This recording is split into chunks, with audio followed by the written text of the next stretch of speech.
I can't see her doing something like that. I mean, she's super intelligent. The world he knew shattered. His wife, the woman he loved, held a darkness he never imagined. Welcome to Cam's Don't Lie. Can you imagine discovering your wife is a killer? This video dives into the shocking moment a husband learns his spouse is a murderer. We'll uncover the clues, the investigation, and the devastating consequences. Zach and Ashley, his brilliant wife, couldn't possibly be a murderer. Yet here he was, in a sterile interrogation room. The weight of suspicion heavy in the air. Taylor Wright, Ashley's friend, lay dead on their property, and the police weren't buying Zach's desperate disbelief. Can you tell me how you came to know Taylor? Through working PI cases. Okay. She'd come over to our house every now and then. She met my wife. They became friends. Work connection, Zach choked out. PI cases. He recalled Taylor's visits, the easy camaraderie with Ashley. It felt like a lifetime ago. A knot formed in his stomach. No, he lied.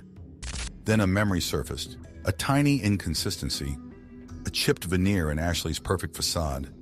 It had gnawed at him, a nagging suspicion buried beneath his love. Did you guys ever have a falling out or? Never. From doing this job for so long, I would just pick up little lies from her. Just stuff just didn't start seeming right, and she would disappear for days. You couldn't get her on the phone. Greg and I would try to call her. You couldn't get her on the phone. He hadn't wanted to see it. There were moments, he admitted, his voice strained. Ashley's work kept her on the move sometimes. She'd disappear for days, unreachable. He'd brushed it off, trusting her explanations. But Taylor's disappearance this time felt different, a chilling silence that stretched into weeks. Now the truth loomed, a monstrous possibility he couldn't ignore. At first, the cops dismissed Taylor's vanishing act. Everything in her apartment was untouched, but a closer look revealed odd texts sent to her friends, messages completely out of character. I mean, I'm sure now you've read the news and everything. Yeah. So you kind of know the date that we're talking about. Mm-hmm. Have you had a chance to go back and pinpoint where you were on the 8th of September? You, of course, have seen the news by now. You likely know the date we're circling. September 8th. Can you tell us where you were that day? I can't remember, but I'm trying to do the very best I can so I could tell you all the best I can. I went to the bank yesterday to pull my statement. I know I ate lunch at the seafood place at 9 Mile in Pine Forest. I ate there. And I remember eating by myself, and I remember Ash not being able to make it because she was tied up with work. Zach's memory clouds. He strains to dredge up details. Honestly, it's fuzzy, but I'm trying my best. Pulled my bank statement yesterday. Lunch at the seafood place by 9 Mile in Pine Forest. Solo trip. Remember, Ash was swamped with work, couldn't make it. Taylor vanished on September 8th. Zach, attempting to piece together his alibi, mentions a solitary lunch verified by his debit card purchase. So far, so good. But the detail about Ashley's workload hangs heavy. Zach seems genuinely unaware of the suspicion swirling around her. He knows the police have questioned his wife, but oblivious to the fact she's now their prime suspect. They're not after the big picture here. They're probing for cracks, searching for a connection between Zach and the murder, or maybe a seed of doubt about the woman he loves. Do you know anything about your finances? No, to be honest. I give her when I work a case or I got a settlement from my attorney, I hand it straight to Ash. She takes care of everything. Ashley's finances were a mystery to Zach. He confessed, "Honestly, I don't know anything. I give her everything. Settlements, case fees. She handles it all." The detectives pressed, "Do you know about the $34,000 Taylor gave Ashley for safekeeping?" A flicker of confusion crossed Zach's face. "No, absolutely not. She never mentioned it." This jarred with his earlier claim of complete financial ignorance. They explained the situation. Taylor, fearing a divorce, entrusted Ashley with the money. But Ashley, it seemed, had diverted it. Their suspicion hung heavy in the air. Coincidentally, the detective continued, Taylor only asked for it back on September 8th. This date, seemingly insignificant to Zach, held a deeper meaning for the detectives. Property up on Britt Road, Mm-hmm. and that's owned by her aunt and uncle. Mm-hmm. Have you ever been out there? Yeah. They had another question. The body was found on your aunt and uncle's property near Britt Road. Ever been there? Zach, oblivious to the building tension, simply replied, yeah. When's the last time you think you were out there? The last time I went out there is when I traded my four-wheeler for a side-by-side. And that's the last time I've been. Before that, I couldn't tell you. Well, when was that? A couple months back. Your phone number, the 554 number, do you always keep that on you? Yeah, I reckon. Do you ever loan it out to anybody? No. Okay. No. Would you never. ever loan it to anybody? Or No. do you remember Ashley ever using it, taking it with her? No. Never. Okay, did it ever get lost or stolen or anything and get replaced? No, not that I recall. Okay. Little did he know this seemingly innocent answer would be another piece in the puzzle the detectives were assembling. So when was the last time you used your old phone, the one with a 554 number? The detective pressed. Zach furrowed his brow, trying to recall. Honestly, I couldn't tell you. Probably a couple months back when I traded it in for this side-by-side. And you always keep it with you, right? Never lend it out? Nope, never.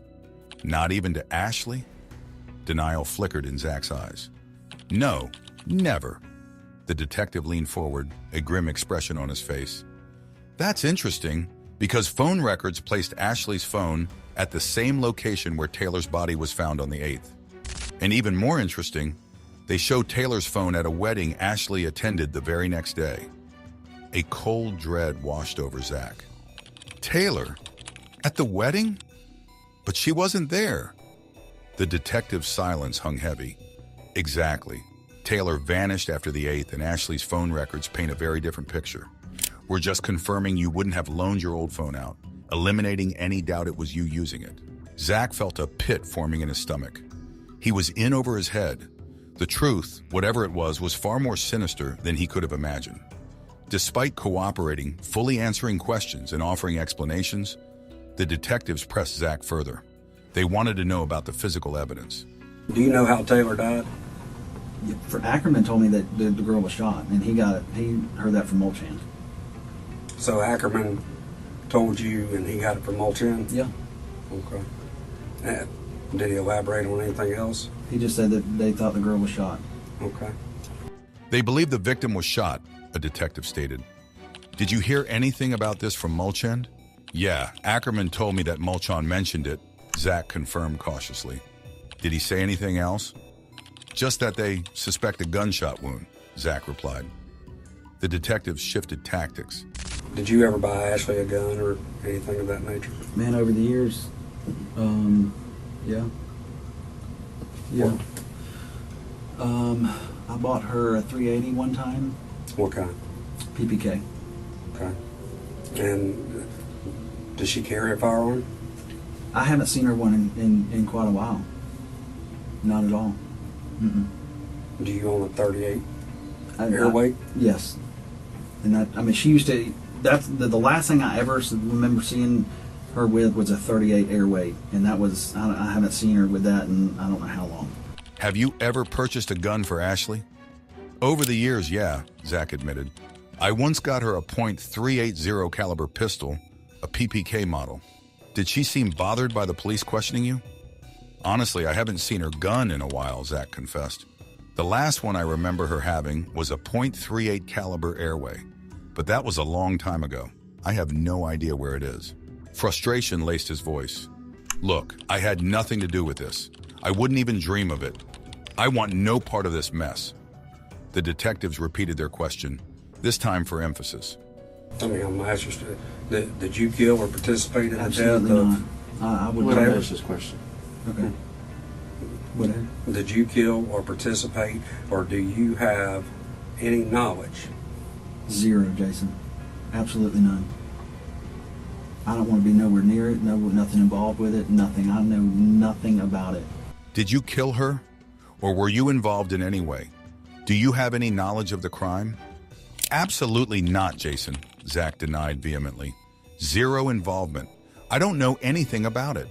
The detectives cranked up the heat. Zach, who'd been unnervingly calm throughout, was their prime target?